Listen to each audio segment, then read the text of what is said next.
Welcome back to Retrieving Sanity, a podcast where we dive into the depths of mental health one laugh at a time. I'm your host, Keegan, and I'm here to talk about everything from anxiety and depression to self-care and finding joy in the everyday. Because, let's face it, life can suck, but we don't have to navigate it alone. Retrieving Sanity is a partner with Podcast for Prevention, an initiative from Start Day 1 that aims to prevent suicide and promote mental health awareness. Together, we're working to break the stigma and create a more supportive community. So, grab a cup of coffee, sit back, relax, and let's retrieve our sanity together. Hello, and welcome back to Retrieving Sanity with your podcast host, Keegan, and this is your podcast for all mental health, addiction, recovery issues, and topics. And today we have a very special guest, and her name is Jessi Hartnett. How are you doing today? Hey, I'm doing great. Thanks for having me on. Of course. It's always a pleasure to have someone new on, and especially someone that's in recovery themselves. But why don't you tell us a little bit about yourself? Where are you from? How old are you?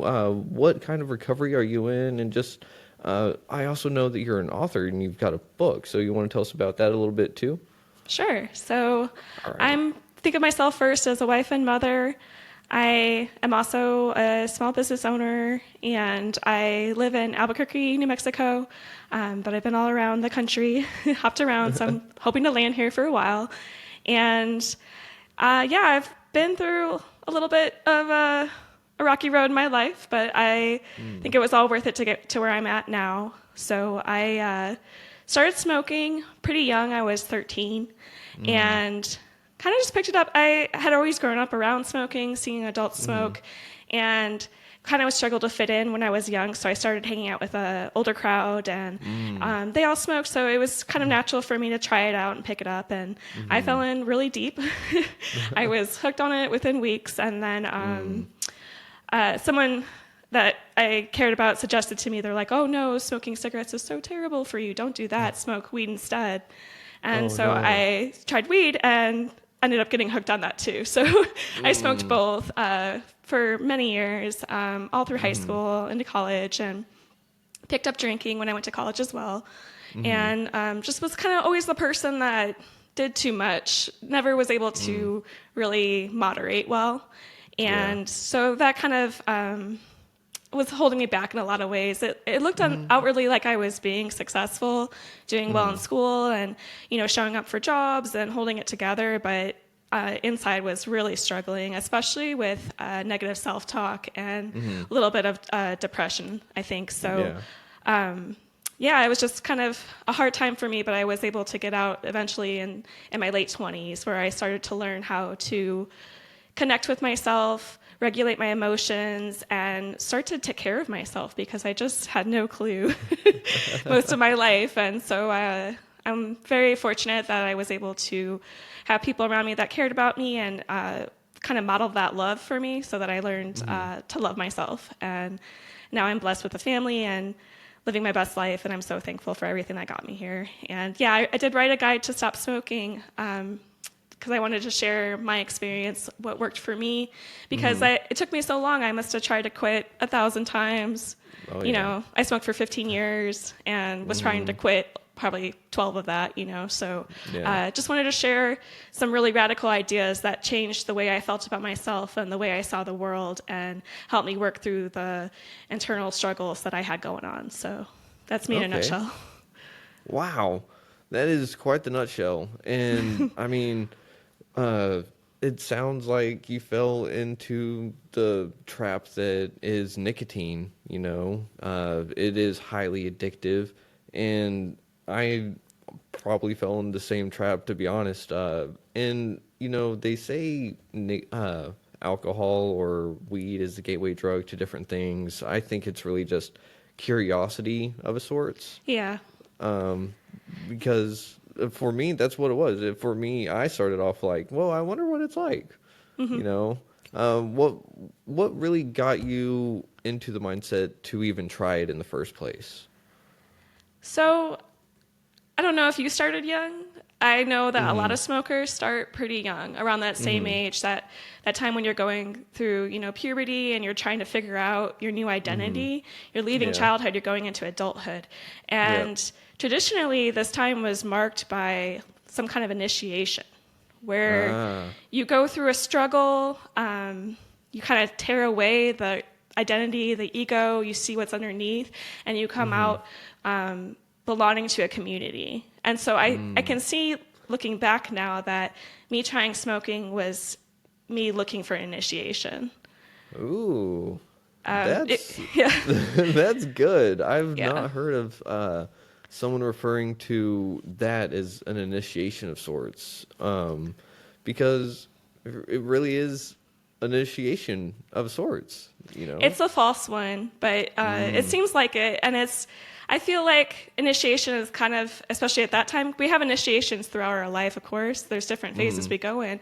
But that one out of childhood, it's like kind of like part of you needs to die. That child kind of needs to die so that you can become someone new. And so I think that kind of playing with death, with smoking, with drinking, with partying, kind of takes that place. And initiations, they're supposed to be uncomfortable. They're supposed to be painful. And I know everyone that tries smoking for the first time, it's awful. It's awful. And you push through it because you want to belong and you want to gain that acceptance and you want to learn something about yourself and prove something to yourself and those, that you're trying to impress and, connect with. So, yeah, it really makes a lot of sense to me why people start young. Yeah, I did start fairly young myself, and you have a really good point about the initiation. It does have to be painful. It does have to be, you have to lose something because community of sorts takes its place. Right. And it's so strange that we kind of pick that up without even being told, like, hey, we're going to do this initiation for you. It kind of have that programmed into ourselves. Yeah, we're drawn to it. Absolutely. That's so strange. I never really thought about that because a lot of people do start when they're young, and a lot of people do look up to the people that are their role models, and they're usually the ones that are smoking or doing bad behaviors. And so that kind of comes up with the argument of nature versus nurture, though. Are you familiar with that argument? Yes. So where do you think you fell into that? I can't pick a side. You can't pick a side? I think that it's probably more like, I think that we're born into this world with these like universal truths, these really mythic ideas where we have to be wounded. It just has to happen to every person. It's part of being human. And so I would call that nature. But the nurture part, I think that I got lost for a long time in this sense of identity, especially with smoking and partying, that this is who I am and I was born to do this and, coming from my family background and things like that. And it's not really true. I think that that's this kind of shell that we put on and that we can change it. And once I realized that I could change it, that I wasn't destined to be a smoker forever, that I wasn't just a bad person or a weak person, that these were kind of just personality that I had kind of fallen into, then it was easier for me to make change. Because I think when people are like, this is in my genes and I have to do this, it's really hard to get out. It's depressing, it's self-defeating. And so I like that, having that power of choice and just like, hey, these were my circumstances. I didn't choose them, but I can choose how I treat myself and what I want in life and being my authentic self and, tuning out all the stuff that is actually hurting me. So Yeah. It's a little bit of both, I guess. And that's a really interesting take on it because I think it is nature and nurture, whenever it comes to addiction or traumas and the resulting effects of. And real quick, do you dive into any of this stuff in your book? I do. Yeah. I Good. try to go very deep with it. It's not like a memoir or, like a list of tips or hacks or things like that. It's doing the soul work. And it's hard. It's hard stuff to do, but that's what finally helped me quit for good. Because before then, my beliefs I had kept me coming back over and over and over again. I just had to really pay attention. I was so distracted that I didn't even know the things I was thinking. I was just going through life being like, this is the world and this is the way it has to be. And so I had to really pay attention and be open to see maybe there's a different way to look at this, and I can get more joy and peace out of life than, walking down this road. So that was a pivotal point for me. Awesome. And I know that you said pivot point, but whenever I think pivot point, there's 2 pivot, maybe 3, maybe 4 pivot points whenever it comes to addiction and the cycle of it. Because like you said earlier, you try to quit for like 12 years. And I know for myself, trying to quit nicotine and literally anything, I swear it's going to be my last one, and then it's definitely not the last one. Yeah. Until one more it is. Once. Yeah. Yeah, one more once. One more last hurrah, But it's that pivot point was the first one, curiosity, was I'm going to go ahead and take that choice. And then that second pivot point is I'm going to take the choice to get out of it. So I refer to addiction as the disease of choice. It's a paradox because start with the choice and then we lose the choice and then we got to make the choice to get out of it. But we lose it along the way. So what was your pivot point of getting back out of it? Yeah, I like what you said there, because a lot of people, kind of, I don't want to, whatever works for you is perfect, but kind of this like 12-step mindset where it's like you hit this rock bottom, and that can be like really damaging because you don't really have to hit rock bottom first off. And that's not really how it works for most people. Definitely not the way it worked for me. It was like a lot of little steps along the way. And I thought that all that time I was so harsh on myself. I had a lot of negative self-talk and criticism for myself. And I was able to clearly link that with cravings to smoke. And that was, huge game changer for me. I was like, oh, wow, maybe I can just be nicer to myself and this will be easier. But I felt like every time I went back to smoking, I would quit. And then, sometimes I was doing really well. I would go weeks, months. But those limiting beliefs that I had would keep me coming back. The nicotine is long gone at that point. It's a mindset. And so I would come back and feel like a failure and just be so harsh on myself and be like, man, I don't deserve this. I'm not good enough. All these horrible, horrible thoughts. And then, but now looking back, I'm like, all that was practice. I had to practice. And that helped me. I learned so much every time I did that. And so it wasn't just like this one point, like I'm done and that's that. I mean, eventually I did get there, but it took a lot of practice. So I like what you said about there being many points. Because every time you go back too, it's a great opportunity because you can start to test those beliefs. Like, okay, I really want to smoke because I feel so stressed out. So if I smoke, then my stress will go away. Everything will be great. And then you smoke and you're like, wait, I'm still stressed out. It didn't work. You feel that disappointment, and that regret can actually kind of help you if it's, not just shame and, doubting yourself, if you use it to learn and grow. And so, but I think I did hit a point where I was just like, man, this has to be done.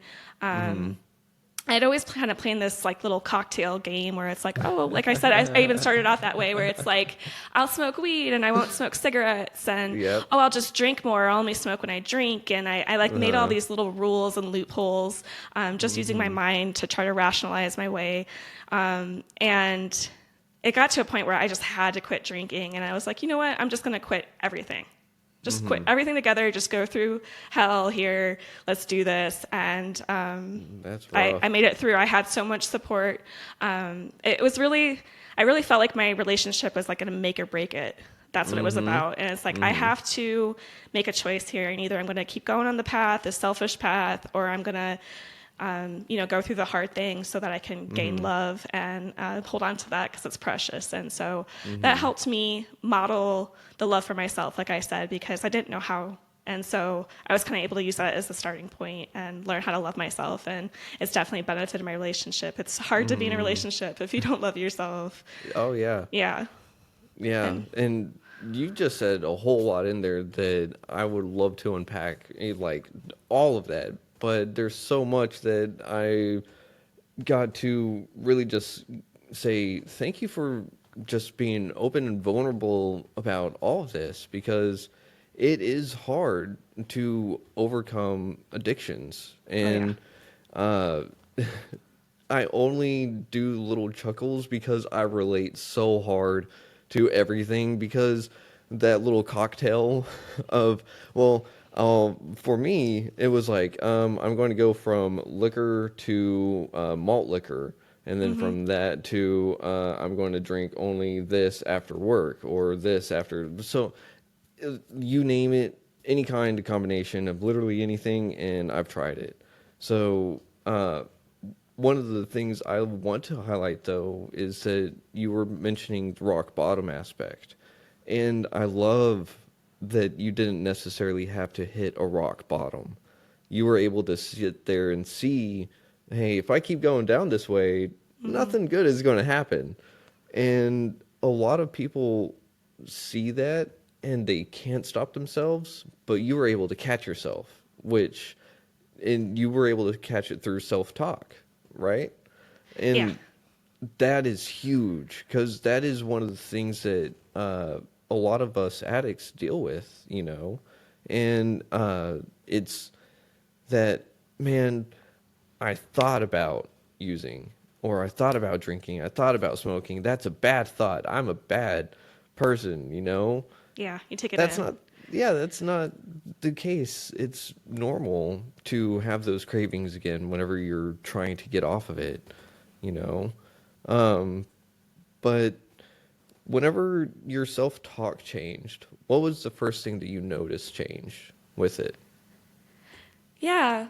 Well, I want to talk first about what you just said too with the cravings. When you have that craving, that's a clue to me now. I still have them very rarely, but I will still have them. And when I have them, I'm like, oh, I'm avoiding something. This is an emotional need that I'm avoiding right now, and that's what I'm trying to do. So it's actually a great clue to get in touch with yourself. Like, I need something right now. I need to rest. I need to, journal. I need to say nice things to myself. I need to take a break, whatever it is. So it's not, it doesn't make you a bad person. It's just a communication with your body. So, and then, thank you for pointing that out. Yeah, because that really helps me now. It's instead of like going down this road where it's like, oh no, I'm a loser and I need to do this, or I need to fight this. It's just like, no, what is this telling me about myself? So that's what you start. You use the thoughts as clues and try to remove judgment. And it's easier said than done. But just kind of like pull back and be like, okay, is this true? Just like being more open-minded, because like I said, it's so easy to get caught into our own limited view of the world. And it's kind of miserable because, I mean, our mind does this for a reason. It's very natural, but we kind of only see what we believe. So we can miss out on all these really wonderful, cool, new things. But if we're cut off from it, if we tell ourselves every day, nobody likes me, it's going to look like nobody likes you. Yeah. And that you're not worthy and that you're not lovable. And so, I just started to be like, first off, notice, because I was just rushing through life and using distraction. And anytime I started to realize, it took a long time to realize this, but I started to realize that anytime I had an unwanted feeling was when I had a craving. And I was using the smoking to just kind of numb out or distract or not pay attention to that, and kind of like manifested, I guess, like the self-abuse that I was going through in my head. I would kind of need to play that out. And so that I was seeing that connection. And so what really helped me, once I noticed it, and then I started questioning it, like maybe this isn't true, because other people don't talk to me this way, and I don't talk to other people this way, so maybe this doesn't have to be a thing. And so I started using affirmations as like critical for me. And they feel weird. They feel so weird in the beginning. But it really, really works if you stick with it, if you believe it, if you're just open. Like, maybe I don't love myself right now, but I want to. And you come every day with that intention. You look at yourself in the mirror and you say, I love you. And you start to open yourself to it and kind of drill it into you. Because if you think about it, like, a lot of our thoughts are just programming. They're things that we beat ourselves with every day, these repetitive thoughts over and over and over again. So if you could choose which thoughts you want, and you see the results show up just by believing it and trying it, and it really does work. So affirmations was like critical for me. And then I was able to kind of just redirect those thoughts when I have them. You know, like I said, I still go through these things. It's not like you're healed and you're done. So I can notice these thoughts now, and I just try to redirect them with the affirmation, or like I said, really tap into what I'm needing here. Yeah, and affirmations are one of my favorite tools because they work so well, and I can shape them to whatever I need them to be. Yeah. But those are the most powerful ones. When you come up with it, it's hard to borrow other people's. It has to be what you need. Yeah, exactly. Because, and like, that's how you figure it out too. You get those cravings, and then you figure out, well, what is it? And then you address it, right? But whenever it comes to my self-talk, I know that it was really, really hard to get rid of blaming other people for outside stuff. Yeah, I can relate to that. It took a lot to say, well, this happened, so this is how I feel, but this is how I'm going to respond in kind, instead of reacting and reaching for a substance or whatever. And nicotine also has been shown to help treat ADHD. I don't know if you know this. And so they're actually making medicines for ADHD from nicotine, but the problem is, as soon as they take away the addictive part, it stops working.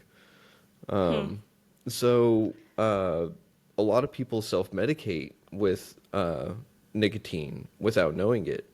And so that self-talk actually helped reprogram some of my patterns on the inside of my thinking, because then my ADHD can kind of not necessarily slow down, but I can kind of get a little grip on it, because that communication with those cravings, it all feeds back into getting centered and finding myself a little bit more, you know.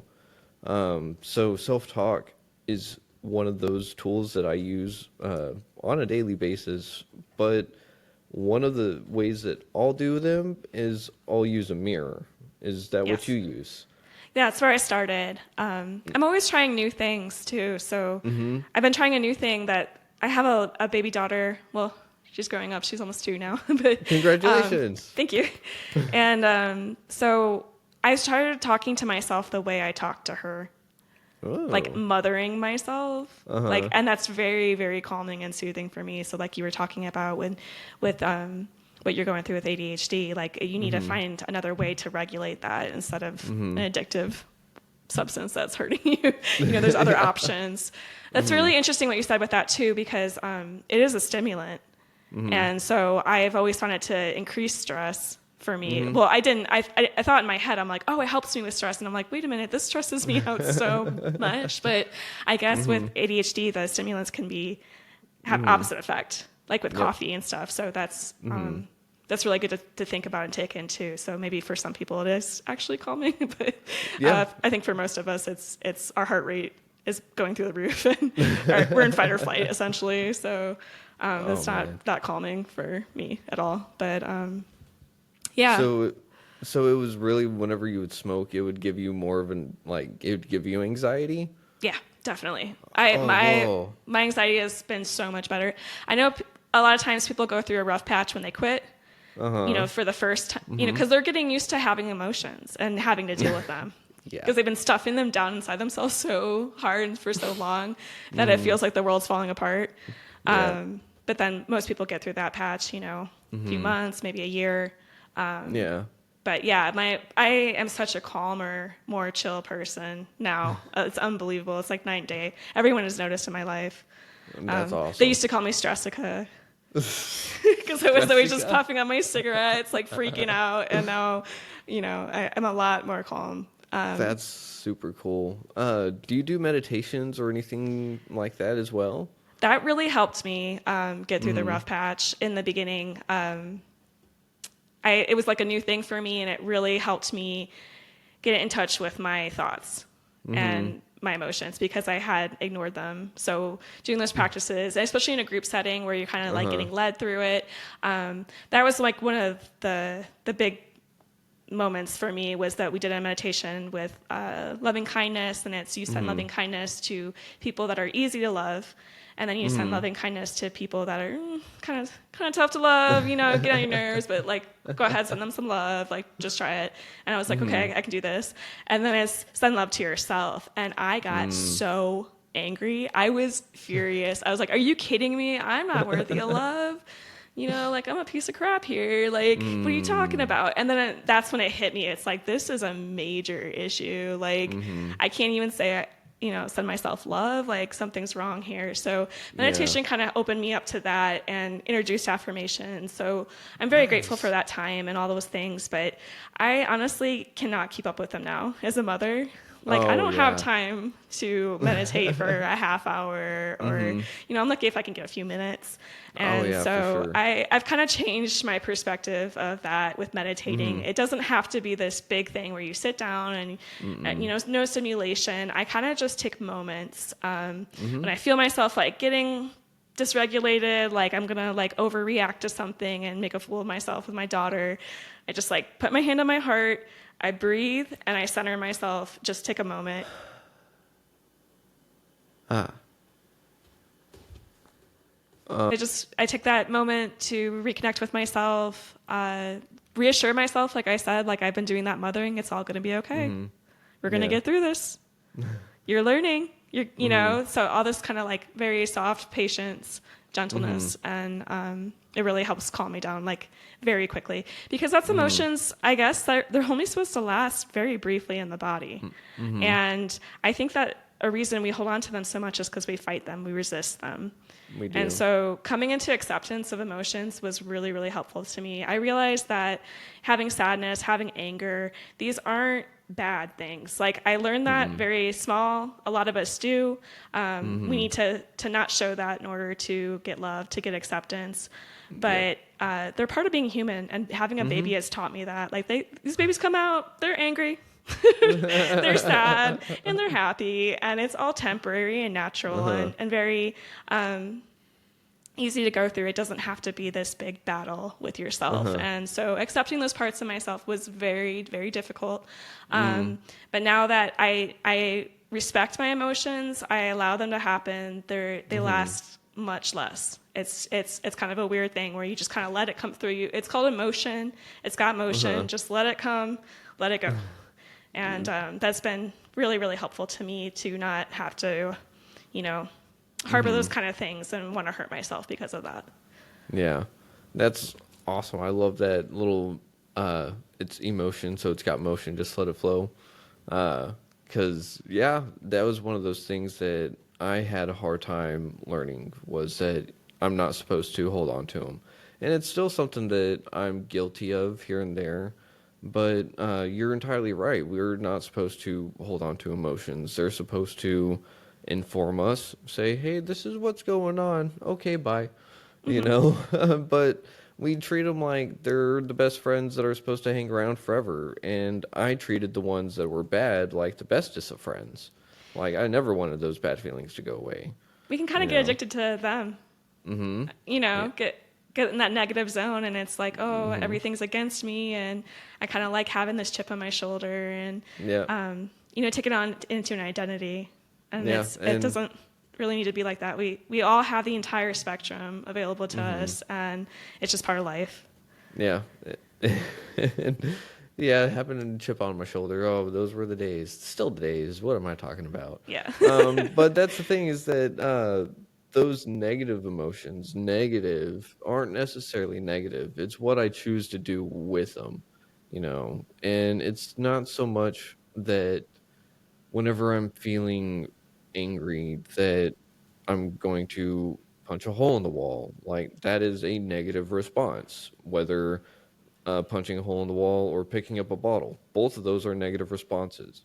There are different ways to handle an angry response. I can sit there, I can put my hand over my heart, take a breath, and take a step back and just go, Goose Fraba, and that can sit there and calm me down. And if it doesn't, I can go do something else. But Hmm. that's the thing is that I had programmed myself into those responses.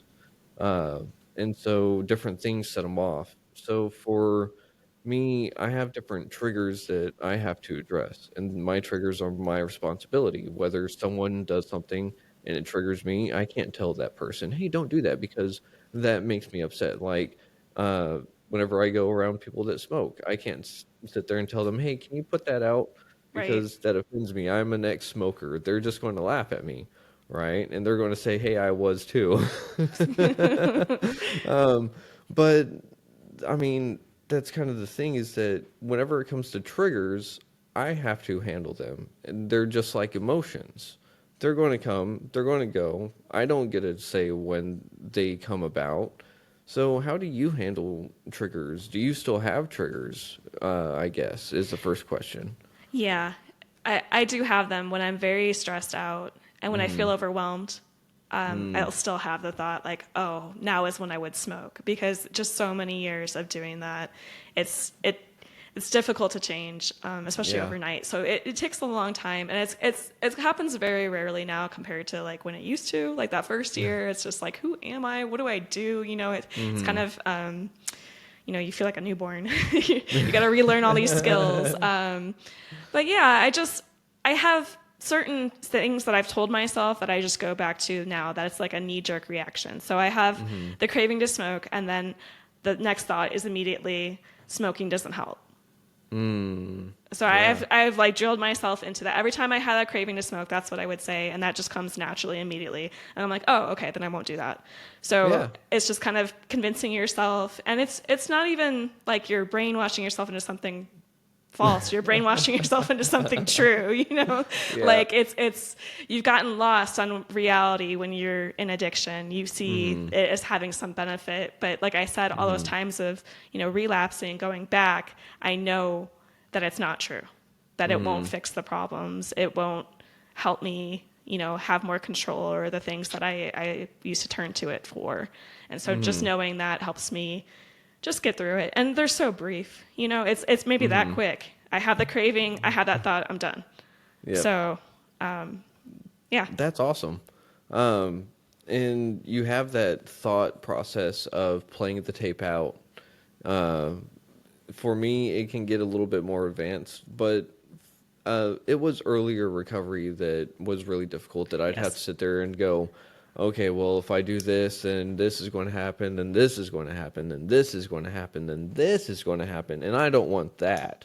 Even though it's further down the road, I didn't want it, and so that was the thing is that I'm always looking for that instant satisfaction. Want that.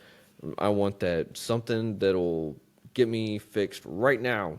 But there's no such thing except for the things that I'm trying to get away from. You know. Yeah, and then just changing the beliefs. It won't fix it right Mm. now. That's what I had to change that belief. Because Ah. I would do that too. Yeah. Of course, you want to feel better. Mm. That's natural. Doesn't make you weak or weird Mm. or abnormal or anything like that. But you just have to really question that. And when you get an addiction, you get caught in that cycle where you think it's doing it for Mm. you, but it's when you look at the reality, it's not. If anybody outside is saying, no, that's not doing that Mm. for you, that doesn't make life better for you. Yep. So yeah, you just kind of have to change that belief that it's gonna make you feel better right now Mm. because it doesn't. Yeah. So And uh, whenever we look at the issues that were causing us uh, to go to whatever substance it may be. Some of them may be chronic issues that we've been dealing with forever, and we have to really dig deep to the root. And some of them are more superficial that once we address them, it's still a root, but it's not like a giant tree. It's more like a milkweed, you right. know. So what were your roots kind of like? Well, just starting with the shallow one. Mm-hmm. Like I said, I had a lot of anxiety when I was smoking, and Mm-hmm. anytime I had that kind of feeling, I would reach for a cigarette. But Mm-hmm. then when I was quitting, I needed to replace that response, so you retrain myself. And so I Mm-hmm. was like, okay, I'll just drink water. Anytime I want to smoke, Oh. I'll drink water instead. And I would say something like, I'm taking care of myself. I take care of myself. So that's a Mm-hmm. response when I have, that kind of anxious feeling or anything like that, or to actually take care of myself, to use that as a clue to, hey, I need something here. And water was a game changer for me. I was so dehydrated when I was smoking, and my anxiety, like I said, has just gone down. I think I was just dehydrated. Yeah. So the cigarette wasn't meeting the need, but water does. So that's one of those shallow things that I was able to just knock out easily. And then, some of the deeper stuff, it can be so, so hard. Like, sharing my most vulnerable part of me. I have a pretty bad abandonment wound. And so I had to I still work through it all the time. I go there and I face that pain that I felt very young, and kind of took into my personality and my understanding of myself, and just kind of had to like hype myself up and be like, hey, I am worthy. I am lovable. I have something to offer. And it helps me. I know this is kind of, it might seem dismissive, and there's a time and place for it, but it helps me to feel like that I chose my life for a reason. Like, I came here and I wanted to learn something, and the experiences I went through were meaningful and helped me become who I am today, have wisdom. There's a cost to wisdom, and it's pain. And I wouldn't have been able to grow into the person I am if I hadn't been through the hardships. And I'm grateful for them now. Yeah. And in a way, sometimes I do, feel a little like a victim. I'm a little boohoo for me. It still happens. And I talk myself out of it, because it's not a good place for me to be, because I actually like myself now, and I like where I am, and I could only get here through living my life. So and you can't go back and change it. It's just a futile exercise. Well, it should have been this way, and it should have been that way. And how is that helping you in any way? You can't change it. So it's the acceptance, I guess, is critical for me, is accepting this is what happened to me. This is the cards I was dealt, and I can make choices now and choose who I want to be now. And I like to have more future forward thinking, but not too much, because then you can overplan and have that anxiety and be like that. But just like, get out of my past. That was the hardest thing for me. Just, where am I right now? I'm not back there. You kind of get stuck in that trauma, either where you just relive it every day and you're right back there. And I don't like push it down or hide from it anymore, but I just bring myself to the present, and because I've made a life for myself that I really enjoy. So that's awesome. It sounds like you use a lot of gratitude in there too. Yes. And gratitude is a huge deal for me, because if I wasn't grateful for what I have now, then why would I have done what I did? And so it kind of keeps me going, and I'm so glad that you use gratitude. I'm so glad that you even mentioned acceptance, because it's not just acceptance of maybe I have an issue somewhere. It's acceptance of what's happened to me. It's acceptance of where I'm at. It's acceptance of almost literally anything and everything that could be contributing to that factor. And responsibility. Accepting that you have choice and power. Yeah. Which is, it's kind of easier to blame people sometimes, Yeah. Yeah, it's always easier to blame someone else. Yeah. Because if that guy didn't park in that parking spot, then I could have had that parking spot, and I would have been a lot closer, and then therefore, so on and so forth. That I can blame anyone for anything, and somehow make it not my fault, even though I'm the one that maybe did something. Then you don't have to fix it if it's not your fault. You can just keep doing what you're doing, and that, the addiction. And I think that gratitude is really a gift from addiction, especially when you move out of it. Because it sounds kind of silly, but it's really kind of crazy. You come to appreciate the small things, like, wow, I'm not completely incapacitated. I can just like handle my life, and I can breathe, and all these things that you kind of lose from addiction, and when you regain them, it's just so satisfying. It really helps you appreciate what you have and be more willing to protect it, and advocate for yourself. So I see that as a gift from addiction, because I used to have a lot of regret. Once you come out, it can be hard, because you're like, you realize what you've missed out on, and it feels hard. It's like I wasted all that time, all that potential. I could have been so much farther than I am in my spiritual journey and my understanding of myself, but it actually is a gift, because it was like we were talking about the initiation. Sometimes you just have to go through a struggle to transform, to grow, to become something.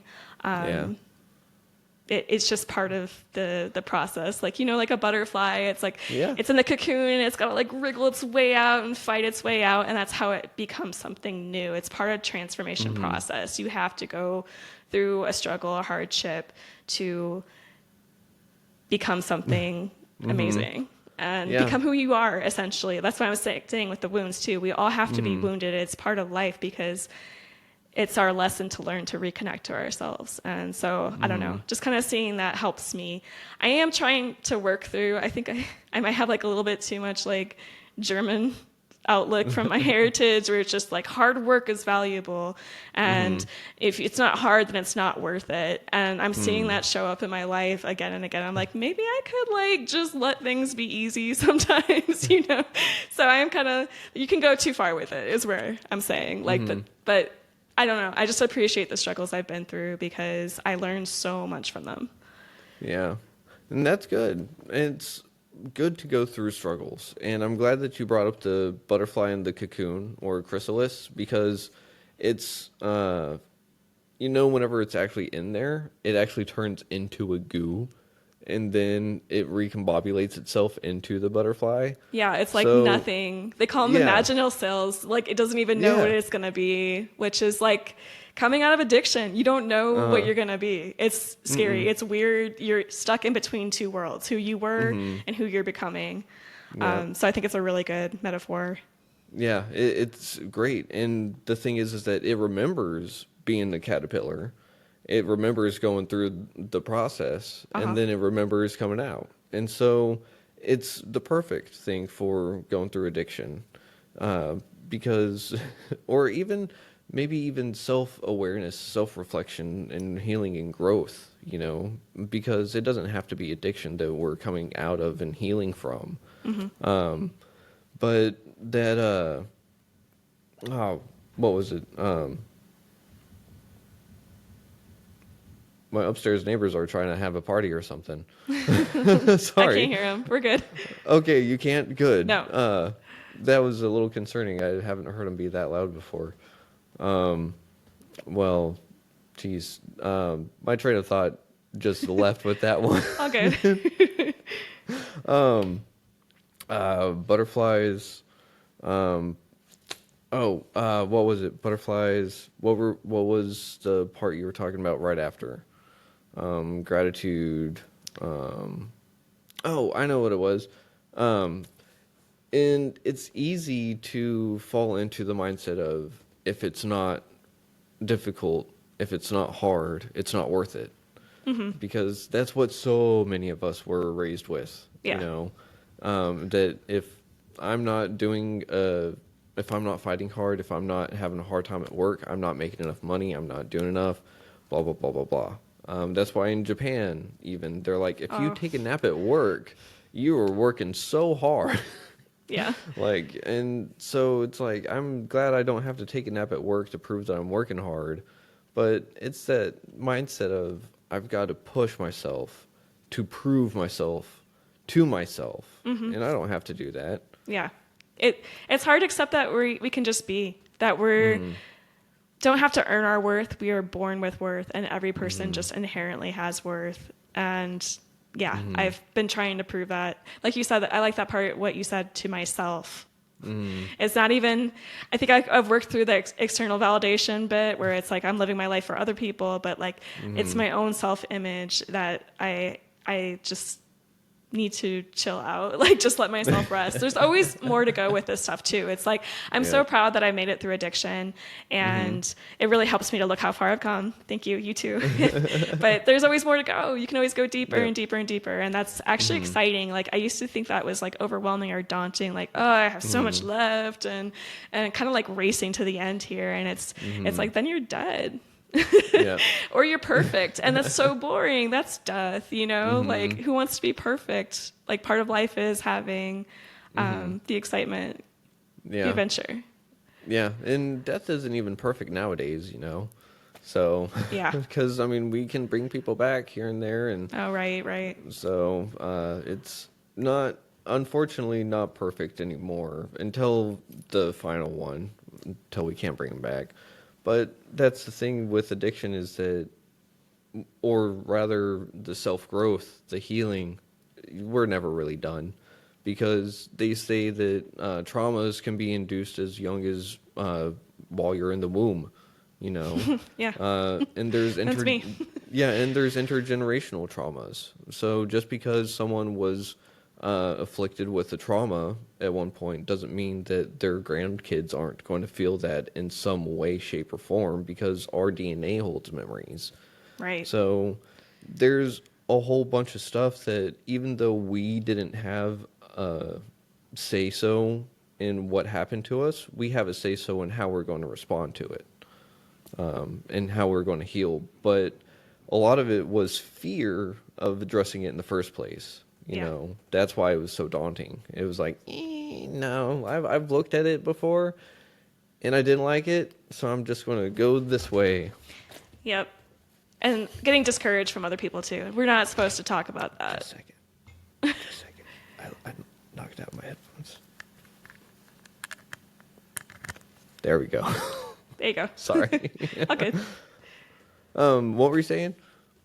Oh, just that a lot of it can be like discouraging from other people too. Like we don't talk about that.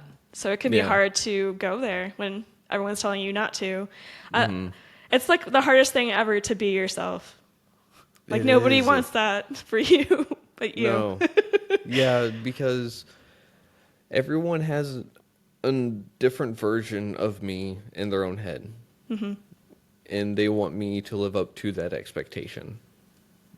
So they don't want me to be me.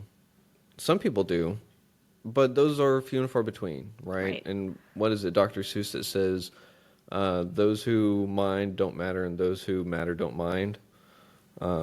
So it's really quite the truth, because if people are going to judge me for me, they're not someone that I need in my life. Absolutely. Because they're going to just add unnecessary stress, which is going to possibly turn me back in relapse, and I don't want that. So, yeah, that was part of my journey too. I've heard it called in somewhere, like I think Buddhism or somewhere along the lines, where they call it cleaning house. You got to clean house, and sometimes that means letting relationships go. That you know, it became really clear to me too, because I was still able to have friends that smoked, and you know, it's totally fine. Like that's their choice, that's their lives. Like I don't care. I thought that our friendship was about the smoking, but it wasn't. It was so much deeper than that. So they can continue to smoke, but then there was also relationships that I'm like, man, we have nothing in common other than smoking, and that's time to let go. Like I'm not gonna, if that's all the relationships are based around, it's not gonna last. Yeah, So. and that's one of the things too, is that a lot of people try to go and help people that were back in addiction too.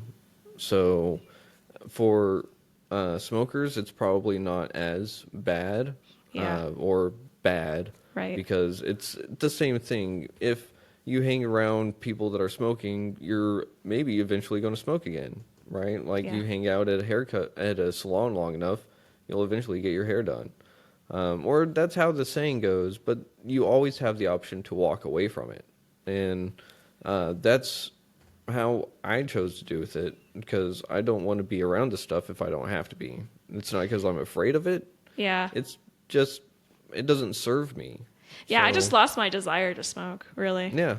So That's it wasn't awesome. like they were like, oh, I want that. It's just like, no, I don't want that. So Yeah. it doesn't bother me to be around them, other than I get a headache. I'm like one of those people now. I'm just like, hey, it stinks. You know? Yeah. So Man, every now and then I'll get that smell and my body will just be like, oh, yeah, I remember that. And then my body will also be like, and I remember the nasty part of it too. Yeah. And it's like, oh, No, ever since I got pregnant, like the smell just makes me oh yeah. nauseated. Like I can't do it anymore. So it's a blessing.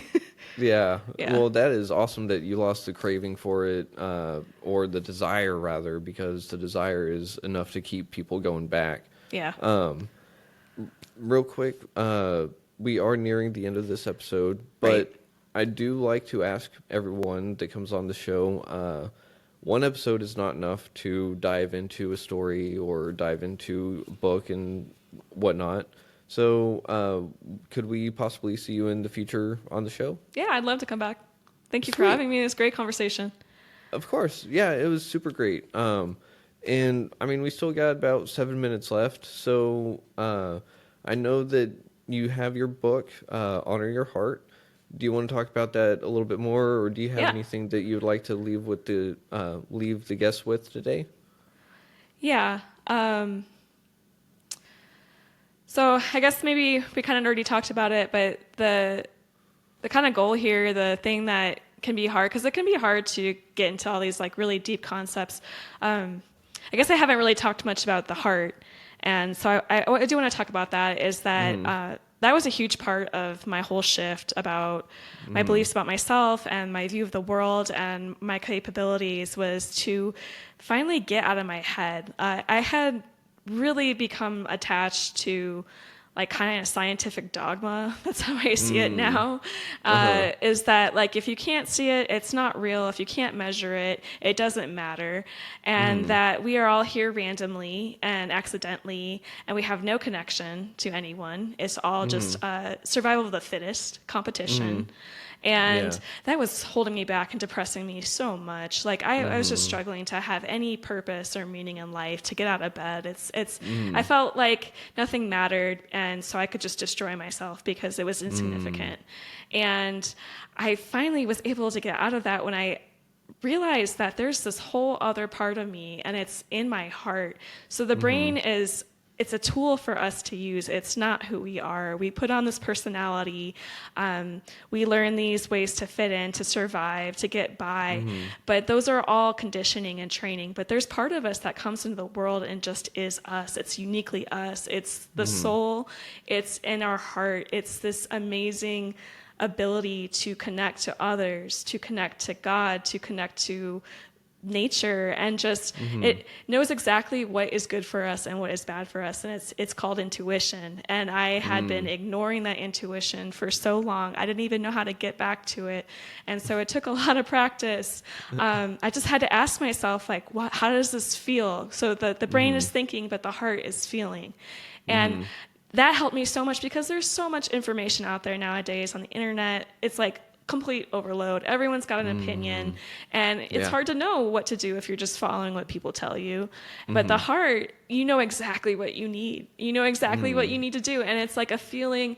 It's like a lightness or a heaviness, and you know which direction to go because it just feels right, or it just feels like something's off here, and I don't want to do this.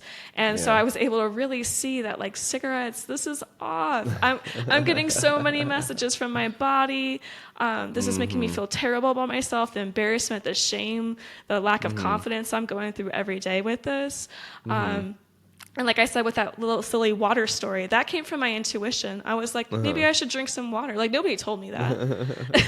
I didn't know that would be so helpful for my anxiety. But when you start to listen to that inner knowing, it's just going to boost your confidence through the roof. And you actually can learn how to take care of yourself instead of just trying to not need anything, not want to deal with anything. And so that heart just opened me up to so much. I was able to forgive myself, to have compassion for myself, to love myself, to have love, genuine love.